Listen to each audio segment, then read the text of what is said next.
우리 가슴에 손을 얹고 이렇게 고백하겠습니다. 하나님은 나를 사랑하십니다. 하나님의 사랑에 나는 위로를 받습니다. 나는 하나님을 절대로 포기하지 않을 것입니다. 그런 한 주의 인생을 살아가는 여러분 되시길 축복합니다. 아멘. 여러분 폭풍전야라는 말을 다 들어보셨을 겁니다. 이 한자 그대로 폭풍이 오기 전 밤을 의미합니다. 우리의 일상에서 흔히 어떠한 큰일을 앞두기 전, 그리고 뭔가 큰 사건이 있기 전에 이 고요한 그 상태, 어떤 뭔가 적막함이 흐르는 상태를 이야기할 때 이 단어를 많이 쓰곤 합니다.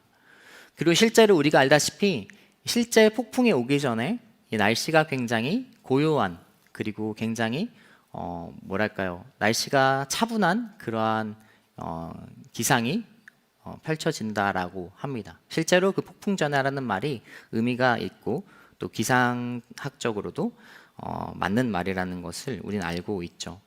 이 폭풍, 저기압이 접근하면서 이 공기 흐름이 정체되기 때문에 이 고요한 날씨가 실제로 펼쳐지고, 이 대기압도 감소하면서 이 습도도 높아지기 때문에 체감상 뭔가 공기가 무겁게 느껴지는 것이 실제라고 합니다.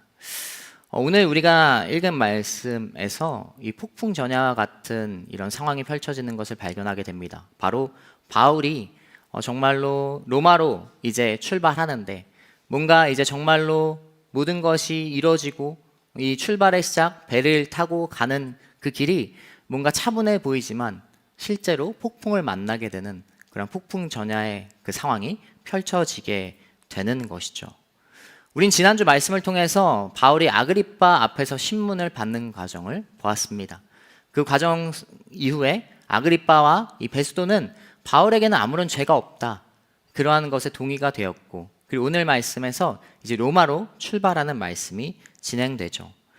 이 폭풍을 만나는 바울의 반응은 어떠한지, 그리고 이를 통해 우리에게 말씀하시는 것은 무엇일지 우리 함께 말씀을 보기 원합니다. 먼저 바울은 어떻게 폭풍을 만나게 되나요? 우리 1절부터 3절까지 말씀을 다시 한번 같이 읽겠습니다. 함께 읽겠습니다. 우리가 이탈리아로 배를 타고 가도록 결정이 나자 율리오라는 백부장에게 넘겨졌습니다. 우리는 아시아 지방의 해변을 따라 항해하게 될 아드라문테노호를 타고 바다로 출항했습니다. 데살로니가 출신의 마게도니아 사람 아리스다고가 우리와 동행했습니다. 이틀날 우리는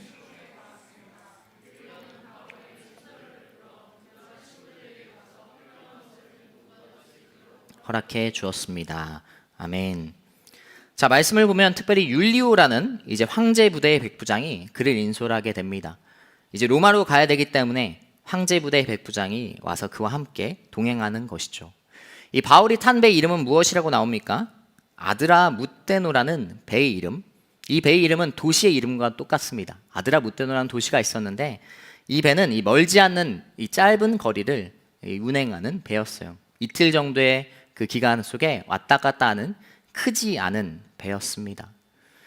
그리고 우리가 했던 말씀의 3절을 보았듯이 이 배를 타고 가는 동안 바울과 백부장 율리오는 좋은 관계, 좋은 분위기 속에서 이 여정을 가고 있는 것을 발견하게 됩니다. 바울은 죄수의 신분이지만 그가 시돈에 닿았을 때 그가 필요한 것과 친구들을 만날 수 있는 특혜를 받는 것을 우리가 보게 되죠. 그런데요, 이렇게 바울과 율리오의 관계가 정말 평탄했고 좋은 관계였는데 그 관계가 한순간 조금씩 달라지게 됩니다. 무엇 때문일까요? 우리 6절 말씀도 한번 같이 읽도록 하겠습니다. 같이 읽겠습니다. 그곳에서 백부장은 이탈리아로 가는 알렉산드리아호를 찾아 우리를 그 배에 태웠습니다. 아멘. 자, 바울과 율리오의 관계가 변하기 시작합니다. 그것은 그들이 알렉산드리아호라는 배를 옮겨 타면서 발생합니다. 이 당시 이 로마로 가기 위해선 큰 배로 당연 가야 됐고, 이 바울이 출발했던 그곳에서는 바로 직항이 없었기 때문에 이 알렉산드리아라는 큰 배로 옮겨 타는 과정이 기록된 것이죠. 그런데 이 알렉산드리아호 그 배에는 많은 사람이 타는 배였어요. 큰 배였고, 그리고 죄수도 많이 타게 되는, 또 결정적으로 이 배엔 뭐가 실렸냐 하면 이 로마로 가는 많은 곡물들이 실리는 배였습니다. 로마인들이 먹기 위한 그 식량을 많이 실은 배였다라는 것이죠. 이 작은 배가 아닌 이 곡물을 실은 큰 배로 옮겨가면서 율리오는 바울에게 집중했던 그 시선, 바울에게 집중했던 신경을 쏟을 수 있던 그러한 생각에서 이 로마로 이 곡물을 빠르게 운반해야 된다라는 이 생각, 그것을 신경이 써야 되는 입장이 된 것이죠. 왜냐하면 그 배의 책임이 백부장인 자신에게도 있었기 때문에 만약 이 곡물을 가지고 오랜 기간 체류한다면, 장기화된다면 이 저장 기술이 발달하지 않은 그 시대 이 곡물은 다 썩게 될 것이기 때문에 하루빨리 로마로 이 배를 가지고 가야겠다라는 마음을 갖게 된 것입니다. 그래서 이 말씀을 살펴보게 되면 바울이 이 위험한 상황에서 우리가 조금 더 체류하자라는 그의 충고를 무시하고 율리오는 어떤 사람의 말을 듣고 더 귀를 기울이나요? 이 9절부터 11절 말씀에 기록되어 있는데요. 같이 읽겠습니다. 많은 시간이 소모되고 금식하는 절기도 지났기 때문에 항해가 위험해졌습니다. 그래서 바울이 사람들에게 충고했습니다.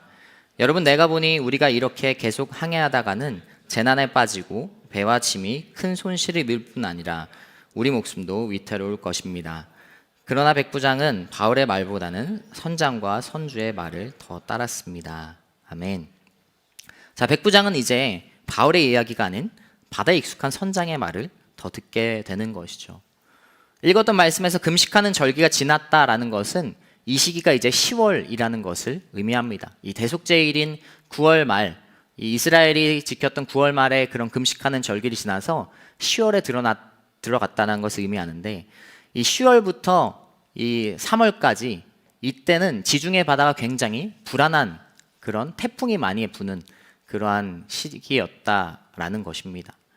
그래서 바울은 그것을 두고 경고를 하지만, 그러나 로마로 빨리 가길 원했던 율리오, 그리고 선장 역시 자신의 배, 그리고 자신이 그 로마로 이 곡물을 가져다 주면 어떤 경제적인 보상을 받을 수 있는 위치였기 때문에 그들 역시 빨리 가자라고 이렇게 율리오에게 충원한 것을 발견하게 됩니다.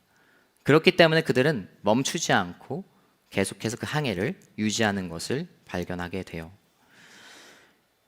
여러분, 백부장 역시 아마 이러한 상황 속에, 빨리 가는 상황 속에 어떤 물질적인 약속을 받았을 수도 있고, 또 그가 이 죄수들을 빨리 데려간다면 분명 로마 당국으로부터 칭찬을 받을 수 있는 위치였기 때문에 그들은 멈추지 않습니다. 이 관계가 변화되는 것, 바울의 말을 듣다가 다른 말을 더 집중하게 되는 것은 작은 배에서 다른 것을 신경 쓰지 않고 바울의 이야기를 듣다가 그들은 이제 다른 것을 신경 쓰고 마음을 빼앗기는 것을 발견하게 되는 것이죠. 결국 본인들이 위험한 상황 속에 폭풍 속으로 그들이 들어가는 것을 우리는 말씀을 통해 깨닫게 됩니다. 첫 번째 상황, 오늘 말씀을 통해서 발견하게 되는 것은 무엇입니까? 폭풍 속으로 그들이 들어가고 있다라는 것이죠. 위험이 뻔히 보이는데 그때 당시 10월부터 3월까지 운행이 굉장히 불안한 형태인 것을 이야기하고, 실제로 11월부터 정말 3월까지는 거의 모든 배가 운행하지 않았다라고 하는데도 그들은 이 위험한 여정을 계속해서 나아가고 있는 것입니다. 다른 것으로 인해 가장 중요한 생명을 위협하는 길로 그들이 가고 있는 것이죠. 여러분, 그들은 멈췄어야 했습니다. 왜냐하면 생명보다 소중한 것은 없기 때문에 그래요. 생명의 위협을 받을 만큼 그러한 경제적인 보상과 어떤 평가가 생명보다 뛰어나지 않는 것을 우리는 알고 있습니다. 그런데도 그들은 계속 갔던 것이죠. 여러분, 우리도 바보같이 행동할 때가 덜어 있습니다. 생명보다 다른 것을 소중하게 여길 때가 있는 것이죠. 제가 몇 달 전에 기사를 봤던 것, 그리고 종종 기사를 보는 것 중에 하나가 SNS나 이런 인플루언서들이 인생샷을 찍기 위해 굉장히 위험한 그런 사진을 찍거나 그런 영상들을 찍는 그런 도중에 추락을 하거나 죽게 되는 경우가 있다라는 것을 몇 번이나 본 적이 있습니다. 그리고 우리는 하지 않겠지만 이런 생명의 위협을 가진 상황에서 뭐 음주운전을 한다던가 그런 여러 위험이 분명히 한데도 이 그냥 괜찮겠지라는 마음 속에 한 번쯤은 괜찮겠지라는 그러한 생각 속에 생명보다 다른 것을 중요하게 여기고 그런 실수를 범할 때가 있다라는 것이죠. 이러한 행동을 하는 이유는 나 하나쯤 그리고 한 번쯤은 괜찮겠지라는 마음에서 이러한 행동이 있게 되는 것을 발견하게 됩니다. 신앙적인 문제도 마찬가지죠. 어떠한 행동이 우리의 영혼을 위협하고 어떠한 행동이 하나님을 가리는 행동을 하게 됩니까? 어떠한 마음으로 우리는 그러한 행동을 하게 됩니까? 내가 폭풍 속으로 그냥 내 자신이 걸어가는 그러한 행동을 실수를 범할 때는 언제입니까? 동일하게 한 번은 괜찮겠지. 한 번쯤은 괜찮겠지. 그리고 나 하나쯤은 괜찮겠지라는 마음, 그 마음 속에 우리는 우리 자신이 폭풍 속으로 걸어가고 문제를 만드는 것을 발견하게 됩니다. 그 한 번의 선택이 내가 폭풍 속으로 들어가는 선택을 하게 되는 것이죠.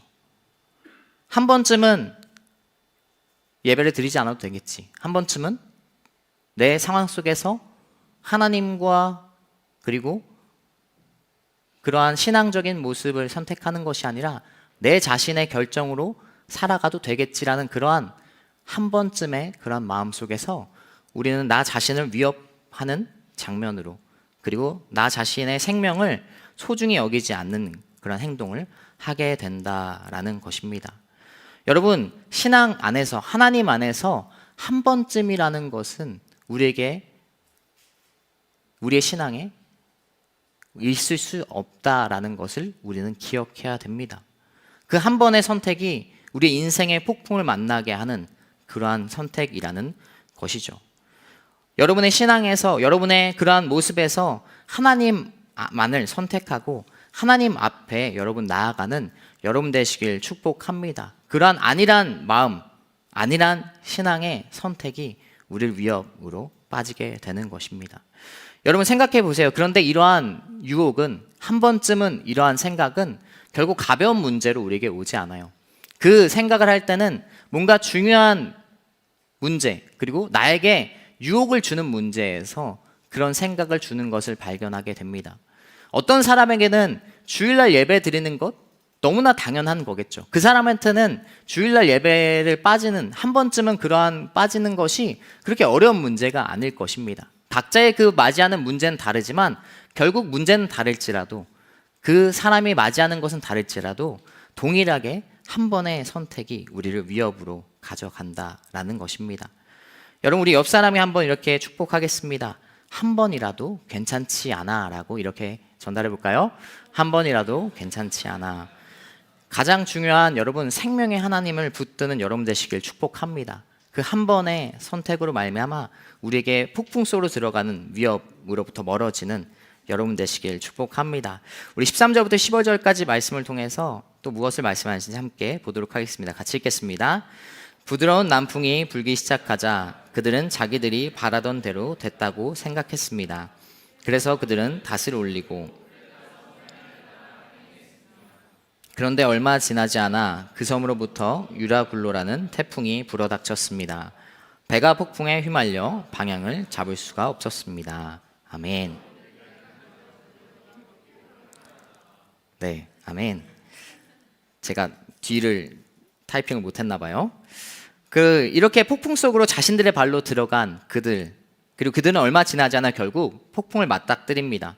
처음에는 부드러운 남풍, 이 순풍이 그들 가운데 불어왔어요. 그런데 이제 유라굴로라는 태풍을 맞닥뜨리게 된 것이죠. 이 유라굴로라는 단어 안에는 이 북동풍이라는 의미를 이미 가지고 있습니다. 그러니까 이 유라굴로는 북동풍이었다라는 거예요. 남쪽으로 남해하는 그 배에 정반대의 역풍이 불어닥친 것입니다. 그들이 맞이한 두 번째 상황은 폭풍을 맞닥뜨리는 것을 발견하게 됩니다. 폭풍을 맞닥뜨릴 때 우리는 어떻게 해야 됩니까? 이들은 어떻게 하고 있습니까? 여러분 배가 폭풍을 만나면 어떤 일이 발생할까요? 배를 타고 폭풍을 만난 적이 없어서 저도 이렇게 얘기할 수는 없지만 말씀을 통해서 깨닫는 것은 폭풍을 만나면 배의 컨트롤을 잃게 되는 것을 우린 보게 되죠. 아무리 힘을 줘도 컨트롤이 불가능합니다. 그 폭풍을 컨트롤하는 것은 불가능하죠. 거센 바람과 파도를 우린 제어할 수 없습니다. 그러면 그렇다고 그 폭풍을 맞닥뜨릴 때 우리는 아무것도 하지 않고 넋놓고 있어야 되는가? 이들이 넋놓고 있었는가? 그렇지 않죠. 최대한 할 수 있는 말을 해야 됩니다. 이 폭풍을 맞닥뜨릴 때 이 인터넷 찾아보니까 그냥 가만히 있으면 안 되고, 당연히 이 시대는 돛이 있던 배였으니까 돛을 접거나 어떤 이 파손이 되지 않게 위한 여러 가지 움직임이 필요하다라고 나오더라고요. 여러 가지 움직임에선 이야기했던 이 돛이 부러지지 않도록, 바람의 역풍에 맞아서 부러지거나 상하지 않도록 돛을 접거나, 그리고 파도의 측면으로 배가 파도를 맞닥뜨리게 되면 배가 전복되기 때문에 오히려 정면으로 향하거나 후면으로 배를 돌려야 된다라고 합니다. 폭풍을 컨트롤할 수는 없지만 해야 될 바가 있는 것이죠. 피해를 최소화해야 되는 역할을 해야 되고 할 수 있는 말을 해야 합니다. 그래서 이들도 노력합니다. 우리가 읽진 않았지만 이후 16절 말씀을 보면 이 거룻배를 바로 잡았다라고 말씀이 나오거든요. 이 이야기는 무엇이냐면 이 큰 배에는 이 항구가 없는 그런 해안선에 정착하기 어렵기 때문에 닿기 전에 거리가 떨어진 곳에서 이 작은 배로 그 배에서 내리는 그러한 모습이 있는 것을 우리는 알고 있죠.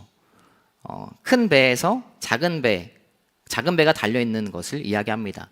그런데 그 작은 배가 폭풍 속에서 이 큰 배를 상할 수 있으니 16절에서도 그들이 거룻배를 바로 잡으면서 이 배가 파손되지 않기 위해서 그리고 여러 노력을 하는 말씀들이 기록되어 있습니다. 그런데 그들이 노력한 것도 잠시 20절 그들은 모든 것을 포기합니다. 20절 제가 읽도록 하겠습니다. 제가 읽겠습니다. 여러 날 동안 해와 별도 나타나지 않고 폭풍은 계속 불어닥치자 결국 우리는 구저들 모든 소망을 포기했습니다. 그들이 폭풍 속에서 포기한 것 이유는 무엇입니까? 폭풍이 한 번으로 끝나지 않았기 때문에 그래요. 제가 읽었지만 폭풍이 계속 불어닥치고 그들이 아무런 열심히 가지고 노력을 했지만 그들은 결국 소망을 포기하는 그런 상황 속에 맞닥뜨리게 되는 것이죠. 왜 그들은 소망을 포기하게 됐습니까? 폭풍이 계속 오고 폭풍을 견뎌냈는데, 한 번은 견뎌냈는데 그럼에도 불구하고 폭풍이 계속 오고 그 이후에도 자신들의 위치를 모르고 있기 때문에 그렇습니다. 읽었던 15절에서 방향을 잡을 수 없고 폭풍이 계속 오므로 말미암아 표류하게 되었기 때문에, 즉 자신들의 위치를 모르고 있기 때문에 그러한 어려움 속에 그들은 포기하게 되는 것이죠. 자신의 위치를 아는 것은 여러분 너무나 중요합니다. 폭풍을 맞닥뜨릴 때 내가 어디에 있는지, 내가 이 배가 어디에 위치하고 있는지를 안다면 소망이 있겠죠. 그런데 폭풍을 맞이하고 나서 표류하게 하는 상황에서 어디 있는지도 모르고 그리고 방향도 모른다면 이들처럼 포기하게 되는 것입니다. 위치를 아는 것, 위치의 중요성을 우리는 너무나 잘 알고 있습니다. 종종 저도 이제 여러분도 알다시피 쇼핑몰이나 복합몰을 가는 경우가 있을 겁니다. 그런데 정말 넓은 그런 쇼핑몰에서는 내 위치가 어딘지 찾기 너무 힘들 때가 있죠. 그래서 그 어떤 요약도나 이러한 이 위치가 나온 정보에서 현위치를 우리는 찾곤 합니다. 그리고 자기의 위치를 찾으면서 어디로 가야 되는지 우리는 발견하게 되는 것이죠. 그리고 저희가 가장 어려운 것 중 하나가 그러한 쇼핑몰이나 복합몰에 가면 내 위치가 아니라 때로는 저는 차 위치를 너무나 잊어버릴 때가 많습니다. 주차장에서 차를 찾는 것이 저에겐 너무나 어려워요. 그 번호를 보고 가면 되는데 항상 보지 않고 가더라고요. 근데 이제 그러한 정보, 요즘은 내 차 찾기가 있는 그러한 정보에서 그 차의 위치를 알고 나면 안도감이 있는 것을 발견하게 됩니다. 지난번에 한 20분 정도 차를 못 찾고 네, 실제입니다. 그래가지고 와이프한테 엄청 혼났거든요. 근데 그러한 그 위치의 중요성을 우리는 알고 있다는 거죠. 위치가 어딘지 알고 있다면 다음 스텝을 알 수 있고 다음에 어디로 가야 되는지 알 수 있다라는 것이죠. 그런데 이들에겐 절망적인 상황이었어요. 태풍은 계속 오고 자신들 위치도 모르기 때문에. 그리고 17절을 보면 스르디스 해안의 모래 언덕이라는 것을 그들이 이야기합니다. 그곳에 부딪힐까봐 두려워했다라고 말씀은 기록하고 있어요. 그런데 연구해 보니까 이들이 있던 위치에서 오늘날 이 스르디스 이 섬은 지정적으로 굉장히 멀리 떨어진 거리였다라는 것이죠. 결국 무엇이냐면 자신들의 위치를 모르기 때문에 그들은 두려웠던 거예요. 최악의 상황을 생각하는 거예요. 실제로는 너무나 멀리 떨어진 그러한 섬이었는데 그곳에 부딪힐까봐 그들은 지레, 짐작, 두려움 속에 갇혀 있는 것입니다. 최악의 상황을 그들은 생각하는 것이죠. 방향도 잃어버린 그들, 움직이고는 있는데 어디에 있는지, 어디로 가는지를 모르는 그들을 발견하게 됩니다. 우리의 신앙에서도 마찬가지입니다. 우리의 신앙에서 최악은 무엇인가요? 내가 어디로 가고 있는지, 내가 어디에 있는지, 내가 무언가는 하는데 무엇을 하고 있는지, 어디로 가는지 모를 때 우리는 두려움에 놓여있게 되는 것을 발견하게 돼요. 그 틈에 사단은 무엇을 하는가? 사단은 그 폭풍 속에서 폭풍을 맞닥뜨릴 때 우리에게 최악을 생각하게 합니다. 소설을 쓰게 하는 거죠. 지금 있는 그 상황 속에서 최악의 소설을 쓰게 하는 것입니다. 막 내가 생각하는 거죠. 이 소설의 끝에는 결국 다 죽게 될 거야, 멸망할 거야. 이런 최악의 소설을 쓰고 있는 것입니다. 폭풍을 맞닥뜨려도 여러분 내가 어디에 있는지, 어디로 가고 있는지만 알면 이겨낼 수 있어요. 우리는 고난과 어려움을 컨트롤할 수는 없습니다. 신앙에서 그러한 폭풍을 우리가 컨트롤할 수는 없어요. 고난과 어려움을 컨트롤할 수는 없지만 방향을 잃지 않고 내가 어디 있는지, 어떻게 가야 되는지 그것만 안다면, 소망이 있으면 이겨낼 수 있다라는 것이죠. 그런데 그것을 방해하는 거예요. 사단은 최악을 생각해. 이것보다 더 나빠질 거야. 이렇게 우리에게 속삭입니다. 상황은 안 좋아질 거고, 재정은 부족해질 거고, 관계는 더 나빠질 거고, 그리고 헤어질 거고, 병은 더 나빠질 거고, 너는 쓸모없다라고 우리에게 속삭이는 것이 바로 사단의 전략이라는 거죠. 여러분, 우리가 생각해야 하는 건 무엇입니까? 최악이 아니에요. 우리가 생각해야 되는 건 폭풍을 맞닥뜨렸을 때 우린 폭풍을 컨트롤할 수는 없지만 최악을 생각하는 것이 아니라 할 수 있는 것을 해야 됩니다. 그것이 이 바울이 이 유라굴로라는 태풍을 맞이하면서 우리에게 주는 메시지라는 거예요. 왜요? 나는 모르지만, 나는 어디에 있는지 모르지만 하나님은 내가 어디에 있는지, 내가 어느 방향으로 가고 있는지 알고 계세요. 그러니까 우리는 할 수 있는 바를 해야 하는 거죠. 폭풍을 맞닥뜨린 순간 최악을 바라보는 것이 아니라 하나님을 바라봐야 됩니다. 하나님을 바라보면 하나님께서 나의 위치와 방향을 아시기 때문에 하나님을 바라보면서 최선을 한다면 우리는 그 폭풍을 이겨낼 힘이 있다라는 것입니다. 물론 그 폭풍 속에서, 그 어려움 속에서 하나님을 바라보는 것 쉽지 않아요. 그렇기 때문에 최선을 하라는 거예요. 최악을 생각하는 것이 아니라 최선을 가지고 드릴 수 있는 여러분 되시길 축복합니다. 여러분이 오늘날 폭풍을 맞이하고 있습니까? 인생의 고난과 어려움을 맞이하고 있습니까? 그 순간 하나님을 바라본 건 어렵습니다. 그러나 할 수 있는 바를 하세요. 할 수 있는 바를 최선을 다해 한다면 하나님을 바라보려고 발버둥을 치고 하나님 안에서 여러분이 어떻게든 붙들려 있으려고 발버둥을 친다면, 그 최선을 다한다면 결국 시간이 지나면 폭풍은 잠잠해지게 된다라는 것이죠. 최악이 아닌 하나님께 최선을 드리는 여러분 되시길 축복합니다. 제가 좋아하는 책 중에 이 주님은 나의 최고봉, 여러분이 너무 잘 아시는 책일 거예요. 이 오스왈드 챔버스가 기록한 책인데 그 앞에 표지에는 이런 말이 써 있어요. 최고의 하나님께 최선을 드려라. 우리는 최고를 생각하기는 어렵겠죠. 최악의 상황에서 최고의 조건, 그런 걸 상상하기는 어려워요. 그러나 최선을 드릴 때 최고의 하나님께서 그것을 소망을 주시고 버틸 수 있는 힘을 주시는 분인 것을 기억하면서 살아가는 여러분 되시길 축복합니다. 우리 옆 사람에 한번 고백하겠습니다. 최악이 아닌 최선을 드리십시오.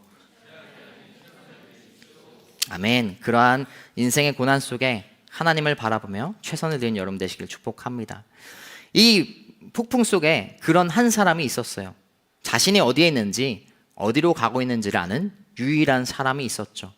하나님이 부르신 자리, 하나님이 세우신 자리, 그리고 하나님과 함께하는 사람이 그 배에 타고 있었습니다. 우리 22절부터 25절까지 말씀 같이 읽겠습니다. 그러나 이제 내가 여러분에게 당부합니다.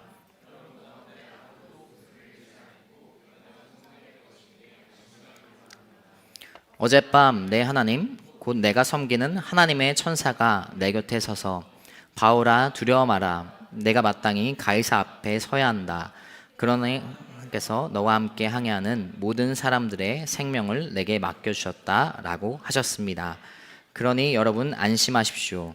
나는 하나님을 믿으니 내게 말씀하신 대로 이루어질 것입니다. 아멘.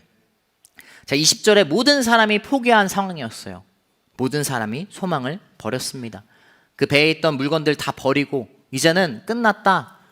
표류하고 있는 배에서 우리는 어디로 가는지 어디에 있는지도 모르는 그 상황 속에 모두가 포기했을 때 한 사람이 그때 일어나 이야기합니다. 우리가 읽었던 말씀처럼 모두가 포기했을 때 세 번째 상황 폭풍 속에서 폭풍 후에 바울은 이렇게 고백하죠. 어젯밤에 내 하나님이 내 곁에 서서 이야기했다. 두려워 마라. 분명 너는 가이사 앞에 설 것이다 라고 이렇게 하나님께서 말씀하셨다라는 것을 그 앞에 선포합니다. 자신이 어디로 가는지 알았던 바울이에요. 자신은 로마로 가고 있고 자신의 위치가 로마로 가는 어떤 한 곳이라는 것을 알았던 바울은 포기하지 않고 소망을 선포합니다. 하나님의 한 사람이 소망을 선포하고 그 소망의 근거는 하나님께서 말씀하셨기 때문에 나는 하나님을 믿으니 내게 말씀하신 대로 이루어질 것입니다 라고 그는 선포하고 있는 것이죠. 근데 이러한 상황 속에 제가 두 가지 생각이 들었어요. 일단은 바울에게 하나님께서 말씀하신 것은 이 표류의 시작 때 어려움을 맞이했을 때 이야기하지 않았어요. 어젯밤에 가장 끝에 정말 힘들었을 때 바울에게 말씀하신다라는 거예요. 이런 생각을 하면 하나님은 조금 너무하시다라는 생각이 가끔 들 때가 있습니다. 조금 일찍 말해주면 좋은데 그 하루 전 밤에 이렇게 이야기하시는 하나님이 가끔은 너무하다라는 생각도 들어요. 두 번째 이 말씀을 보면 생각했던 것은 바울도 두려워했다라는 거예요. 그 어젯밤에 있기 전까지 그는 두려워했어요. 왜냐하면 하나님께서 나타나서 말씀을 하실 때 뭐라고 하세요? 바울아 두려워 말아라고 이야기하세요. 성경에 많은 말씀이 두려워 말아라고 말씀하고 계세요. 믿음에 많은 선배들이 있죠. 성경에 뛰어난 믿음을 가진 사람들이 있어요. 근데 그러한 사람들이 두려워하지 않았던 것이 아닌 것을 우리는 너무나 잘 알고 있습니다. 오늘 바울도 마찬가지죠. 어젯밤 하나님께서 말씀하시기 전까지 그는 분명 두려워했다라는 거예요. 그럼에도 불구하고 하나님께서 그에게 말씀하시니 그의 두려움이 사라지는 것을 발견하게 됩니다. 여러분, 우리가 최선을 가지고 하나님께 나아가는 것, 그 이유는 무엇입니까? 하나님께서 말씀하시기 때문에, 그리고 더 나아가 하나님께서 함께 하시기 때문에 그래요. 바울 곁에 서서 오늘 말씀하고 계시잖아요. 하나님은 그곳 가운데 함께 하실 때, 그리고 말씀하실 때 바울의 두려움이 사라지는 것처럼 우리가 왜 하나님 앞에 최선을 들이며 나아갈 때 그 폭풍이 잠잠해지는가? 하나님께서 말씀하시기 때문에, 그리고 하나님께서 함께 하시는 것을 우리는 깨닫기 때문에 이 폭풍을 이겨낼 수 있는 힘을 가지게 된다라는 거예요. 너무나 잘 우리가 아는 말씀, 예수님과 제자들의 폭풍이 사건이 기록된 말씀이 있습니다. 우리 함께 말씀 읽도록 하겠습니다. 같이 읽겠습니다. 매우 강한 바람이 불어와 파도가 배 안으로 들이쳐 배가 물에 잠기기 직전이었습니다. 예수께서는 배 뒷부분에서 베개를 베고 주무시고 계셨습니다. 제자들이 예수를 깨우며 말했습니다. 선생님, 저희가 빠져 죽게 되는데 모른 척 하십니까? 예수께서 일어나셔서 바람을 꾸짖으시고 파도에게 명령하셨습니다. 고요하라, 잠잠하라. 그러자 바람이 멈추고 호수가 잔잔해졌습니다. 예수께서 제자들에게 말씀하셨습니다. 왜 그렇게 무서워하느냐? 아직도 믿음이 없느냐? 아멘. 왜 우리가 하나님을 바라볼 때 이 폭풍을 견뎌낼 힘이 있습니까? 말씀드린 대로 하나님께서 함께하고 계시고 말씀하시기 때문에 그래요. 제자들도 역시 두려웠어요. 왜냐면 예수님께서 주무시고 계셨기 때문에 그래요. 그러나 함께 하고 계셨죠. 동일하게 우리는 예수님께서 함께 하고 계신데 깨닫지 못합니다. 깨닫지 못할 때가 많아요.